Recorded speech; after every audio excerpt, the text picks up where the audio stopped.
Hola, ¿qué tal? Espero que se encuentren muy bien. Les doy la bienvenida a un nuevo video en la asignatura de Pensamiento Matemático 2, donde en esta ocasión tocaremos el tema de proporcionalidad directa e inversa. Como siempre, antes de comenzar, te recuerdo que si mis videos te han gustado o te han servido, te invito a que compartas el canal, te suscribas y que actives la campanita.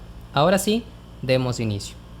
Una pequeña cosa que quiero mencionar antes de pasar a los ejercicios es que este tema de proporcionalidad directa e inversa lo vamos a enfocar principalmente a el tipo de proporcionalidad en el ámbito de la geométrica, ¿sí? O sea, la proporcionalidad geométrica, no tanto a la aritmética, porque pues no encontré tantos ejercicios de proporcionalidad directa e inversa en términos aritméticos, pero sí en términos geométricos. Con eso aclarado, demos inicio. Vamos a empezar viendo lo que es la parte teórica de qué es la variación directa o también llamada proporcionalidad directa. Nos dice que significa que cuando una variable de la proporción aumenta o disminuye, la otra lo hace de igual manera. Aquí hay que tener en claro una cosa, que vamos a trabajar con dos variables. Por ejemplo, puede ser tiempo trabajado y dinero, velocidad y distancia, pueden ser varias cosas, ¿sale? Pero van a ser dos variables que vamos a estar comparando. Y cuando, por ejemplo, la primera variable aumenta y la otra lo hace, o una disminuye y la otra también lo hace en respuesta, estamos en presencia de una variación directa. Pero en el caso de la variación inversa nos dice que cuando una variable de la proporción aumenta o disminuye, la otra cambia con el sentido opuesto pero en igual proporción. Eso quiere decir que, por ejemplo, si la primera variable baja, la otra aumenta, o si esta aumenta, la segunda baja. ¿Sale? El proceso es bastante parecido en estos casos, pero solamente hay una pequeña diferencia y es bien sencilla. Con esto en claro, vamos con los ejercicios.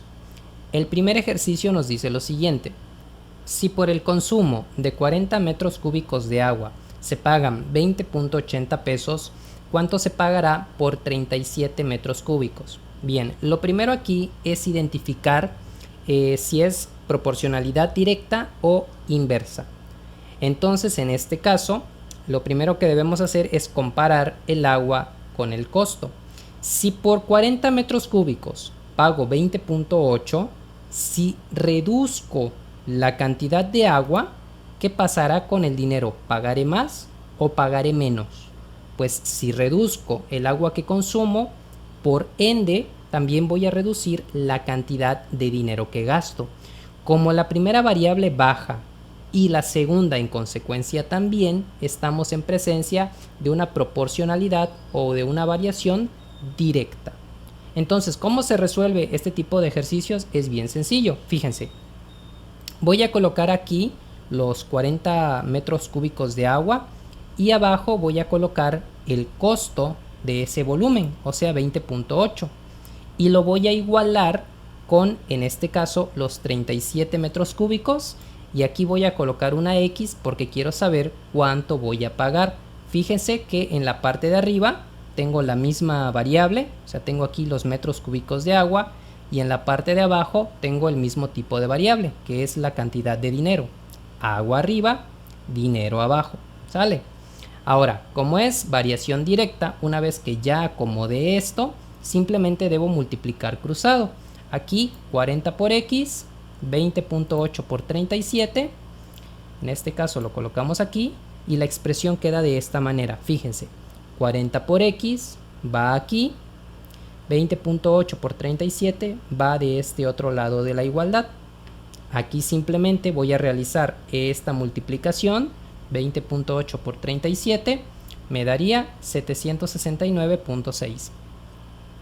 Recuerden que yo quiero encontrar el valor de X, así que este 40 que me estorba y que está multiplicando lo paso al otro lado, pues dividiendo, y me queda que 769.6 entre 40 me da 19.24.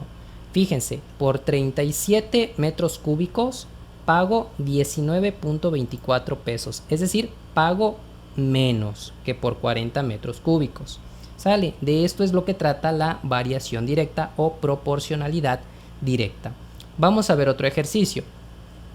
Nos dice, a 40 kilómetros por hora, un tren recorre 320 kilómetros. ¿Qué distancia recorrerá en el mismo tiempo, pero a 72 kilómetros por hora? Es decir, en vez de ir a 40 kilómetros por hora, ahora voy a 72 kilómetros por hora. Entonces aquí estamos comparando dos cosas, la velocidad y la distancia recorrida. Si yo aumento la velocidad, ¿recorreré más o menos distancia? Pues obviamente si aumento la velocidad voy a poder recorrer más distancia. Como ambas variables se comportan de la misma manera, es decir que si una aumenta la otra también, estamos en presencia nuevamente de una variación o de una proporcionalidad directa. Por ende, vamos a empezar con el proceso de resolución. En la parte de arriba voy a colocar la velocidad de 40 kilómetros por hora y abajo la distancia que recorre a esa velocidad, es decir, 320 kilómetros. Y lo voy a igualar ahora a los 72 kilómetros por hora, que es la velocidad a la que aumentó, y abajo voy a colocar la distancia que deseo encontrar. Como es variación directa, se queda así. Y procedo a multiplicar cruzado. Primero 40 por x y lo voy a igualar a la multiplicación de 320 por 72. Realizo esta multiplicación, 320 por 72 me da 23.040 y ahora este 40 que me estorba y que está multiplicando a la x, lo tomo y lo paso al otro lado con su operación contraria, que es la división, quedando así. El resultado de esta división me da 576 kilómetros. Quiere decir que si yo aumento mi velocidad voy a poder recorrer 576 kilómetros en vez de 320. Como pueden ver, esto es variación directa y es bien sencillito. Vamos con otro ejercicio. Dice, para hacer una obra en 42 días se emplean a 23 obreros. ¿Cuántos obreros se necesitan para hacer la misma obra pero en solo 7 días? Bueno, aquí estamos comparando la cantidad de obreros con la cantidad de días para hacer una obra. En este caso, pues fíjense, tenemos aquí el tiempo que toma hacer la obra y la cantidad de obreros. Si yo quiero reducir el tiempo para construir una casa o una obra, ¿qué debo de hacer con los obreros? ¿También reducirlos? No, al contrario. Si quiero reducir el tiempo de construcción, necesito aumentar la cantidad de obreros.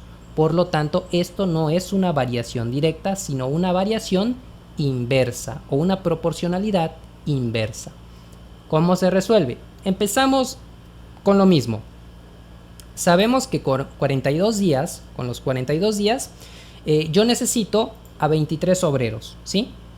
Ahora, si yo quiero terminar en 7 días, ¿cuántos obreros voy a necesitar? Esto ya lo habíamos hecho. Arriba tenemos el periodo o el tiempo y abajo la cantidad de obreros, ¿sale? Ahora, como es variación inversa, no podemos resolver de la misma manera que en los ejercicios anteriores. Hay un pequeño paso extra. ¿Cuál es? Cambiar dos valores del lugar, ya sea los de arriba o los de abajo. Los que ustedes quieran, ¿eh? En mi caso yo cambio los de arriba, o más bien cambio los valores conocidos. Por ejemplo, en este caso el 42 y el 7 que están arriba, los cambio, quedando así. Y ahora procedo a resolver como si fuera variación directa. Fíjense, 7 por x, lo coloco aquí, y eso debe ser igual a la multiplicación de 23 por 42. Y lo colocamos aquí, 23 por 42. Realizamos esta multiplicación, lo cual nos daría 966. Y ahora hay que despejar a la x. Este 7 que nos estorba y que está multiplicando, pasa al otro lado dividiendo. Con lo cual el resultado nos da una cantidad de 138 obreros necesarios para terminar la obra en 7 días. Como ustedes pueden ver, en este caso, la cantidad de días pues para la construcción baja, pero la cantidad de obreros aumenta. ¿Sale? Bueno, con eso terminamos este tercer ejercicio. Vamos con un cuarto. Nos dice, un grupo de 20 excursionistas llevan provisiones para 15 días. Si al momento de partir el grupo aumenta a 24 excursionistas, ¿cuántos días les durarán las provisiones? Bueno, en este caso tenemos la cantidad de excursionistas y los días que duran las provisiones. Entonces, si yo aumento la cantidad de gente que tiene que comer, ¿qué va a pasarle a la comida? Pues se va a disminuir el tiempo que nos van a durar. O sea, vamos a tener menos días de comida. Por ende, estamos en presencia de una variación inversa, porque al aumentar los excursionistas, la cantidad de días que nos deben durar las provisiones pues va a bajar, porque hay más gente que tiene que comer. Entonces, una vez ya sabemos que es variación inversa o proporcionalidad inversa, procedemos con lo que es la resolución. Entonces sabemos que por 20 excursionistas la comida duraba 15 días.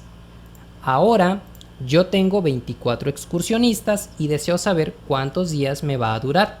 Como es variación inversa, recordemos que debo cambiar dos valores. Normalmente les digo, yo cambio los valores conocidos. En este caso, pues es la cantidad de excursionistas, pues cambio esos valores de lugar, quedando así.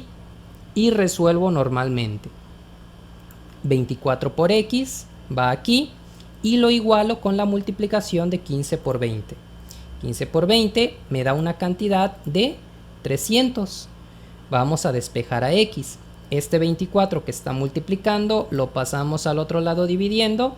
300 entre 24 nos da una cantidad de 12.5 días. Es decir, que aumentar 4 excursionistas reduce la cantidad de días que duran las provisiones de 15 a 12.5.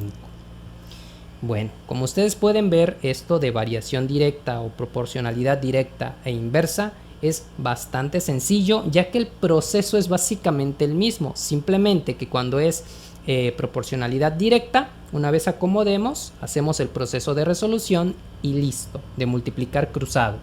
Pero cuando es variación inversa, una vez que acomodamos, hay que cambiar de lugar dos números y resolver con la multiplicación cruzada y se acabó. Realmente el proceso es bien facilito. Ahora, hay otro tema que normalmente se ve también ya en este nivel, que se llama reparto proporcional directo e inverso. Y esto involucra, por ejemplo, cuando las personas, supongamos, trabajan o aportan una parte para lograr un objetivo, ¿sí? En base a lo que aporten o que no aporten, va a ser el nivel de pago que se les dará por el trabajo terminado, ¿sí? Entonces, cuando hay varias personas, es que se hace este tipo de pues reparto o de actividad para poder dar lo que a cada uno le corresponde, ¿sale? Vamos con los ejercicios para que esto sea un poco más claro. Nos dice aquí, este es reparto proporcional directo, aquí ya se los puse. Dice, Juan, Miguel y José trabajaron en un proyecto para una empresa. Juan trabajó 4 días, Miguel 6 días y José 10 días. Al final del proyecto se les pagó la suma de 4,000 pesos. Si se desea repartir el dinero en partes proporcionales a los días de trabajo, ¿cuánto le corresponde a cada uno? Bueno, esto se hace de una manera bien fácil. Para empezar, tenemos los 4,000 pesos que se les pagó y lo vamos a dividir entre la suma de los días trabajados de cada uno. Por ejemplo, 4 días de Juan, 6 días de Miguel y 10 días de José. Entonces, la suma de esto nos da 20.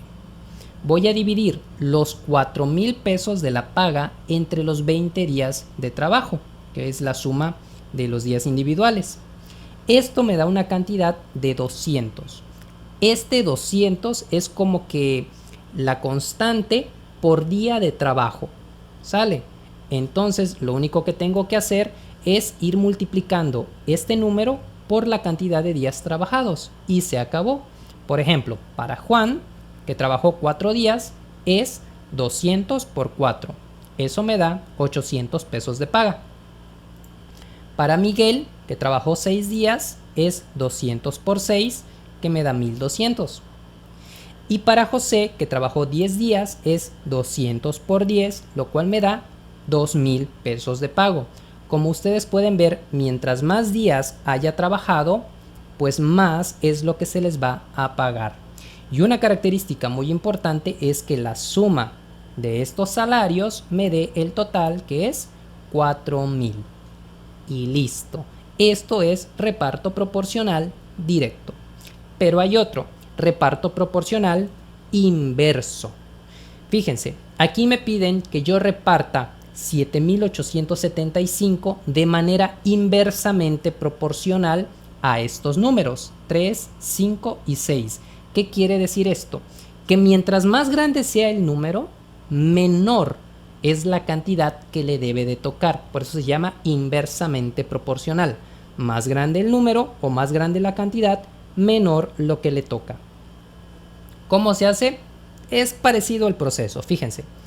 Tengo los 7,875 y aquí abajo también voy a sumar otra vez, pero no voy a sumar con los números normales, no.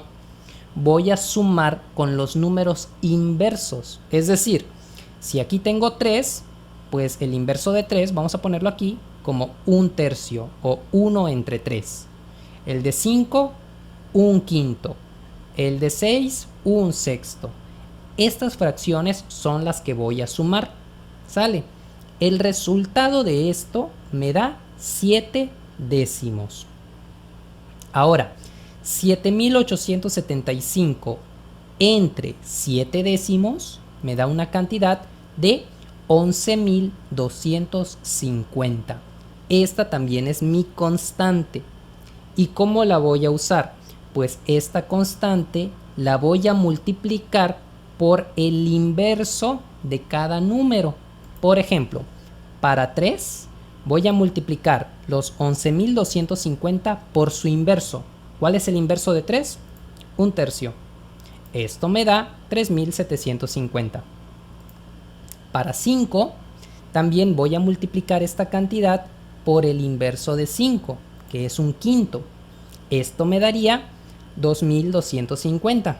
Fíjense que a 3 le tocó una cantidad más grande que a 5, a pesar de ser más pequeño, porque es inversamente proporcional. Finalmente, para 6, tomo a la misma constante y la multiplico por el inverso, que es 1/6. De esta manera obtengo una cantidad de 1,875. Fíjense que 6 obtuvo una cantidad más pequeña que 5. ¿Sale? También en este tipo de reparto, la suma de las cantidades me tiene que dar los 7,875, que es la cantidad original que debía repartir. ¿Sale? Y esto es como se hace el reparto proporcional inverso. Y bien, en este video aprendimos de proporcionalidad directa e inversa, también llamada variación directa e inversa, además del tema de reparto proporcional directo e inverso, que como pudieron notar no es algo complicado, basta con pues saber el proceso correcto que se debe de aplicar y a partir de ahí el proceso es bastante sencillo. Bueno, hasta aquí el video de hoy. Espero que este video les haya servido, les haya gustado. Si es así, por favor, denle pulgar arriba, que me ayudan muchísimo a seguir creciendo como canal. Y también les invito a dejarme un comentario. De igual manera, si tienes alguna duda, la puedes escribir ahí mismo en la cajita de comentarios y yo con gusto te voy a responder. Por mi parte ha sido todo, me despido y nos vemos la próxima en un nuevo video.